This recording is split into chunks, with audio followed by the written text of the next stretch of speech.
Hello बच्चों, चलिए प्रश्न को पढ़ते हैं। प्रश्न में है, निम्नलिखित में से कौन सा जीवन की उत्पत्ति में घटनाओं का सही अनुक्रम है। तो पहला है इसमें आदि जीवी का निर्माण, दूसरा है कार्बनिक मोनोमरों का संश्लेषण, सी है कार्बनिक पॉलीमरों का संश्लेषण, डी है डीएनए पर आधारित आनुवांशिक तंत्रों का निर्माण। तो इस प्रकार हमारे इन घटनाओं का जो अनुक्रम है वो सही व्यवस्था में इसको अरेंज करना है। तो इस प्रश्न की मुख्य अवधारणा है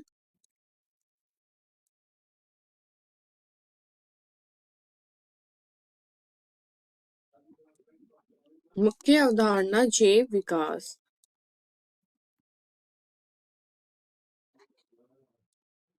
जीवों में होने वाले क्रमिक परिवर्तन। और इससे क्या होता है, सरल से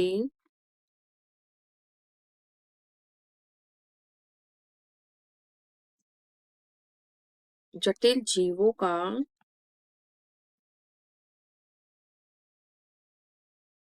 निर्माण होता है।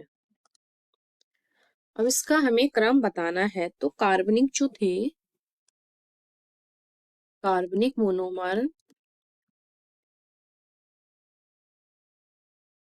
मोनोमरों का निर्माण होता है या संश्लेषण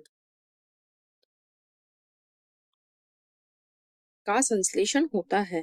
इसमें अनेक प्रकार के क्या होते हैं, किससे होता है, अकार्बनिक जो घटक होते हैं उनसे कार्बनिक घटकों का निर्माण होता है। जैसे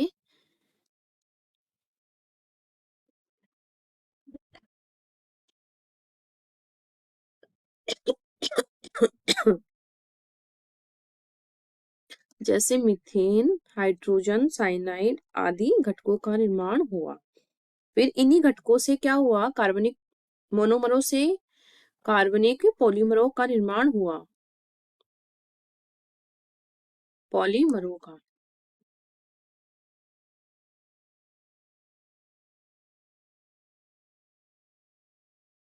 का संश्लेषण हुआ। तो इससे जटिल घटकों का निर्माण हुआ तथा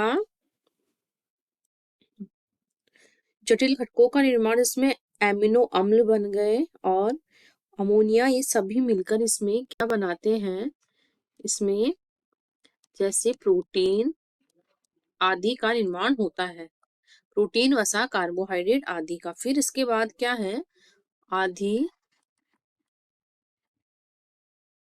जीवी का निर्माण हुआ। इसके निर्माण से क्या हुआ, को कर्सिवेट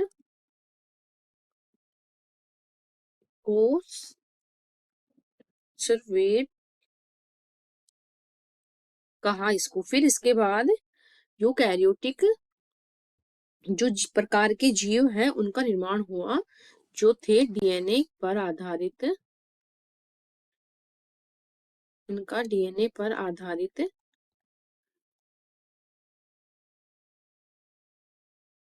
आधारित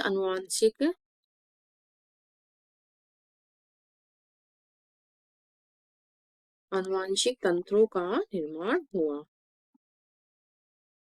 आनुवांशिक तंत्रों का निर्माण हुआ। तो इस प्रकार से हम देखें तो सबसे पहले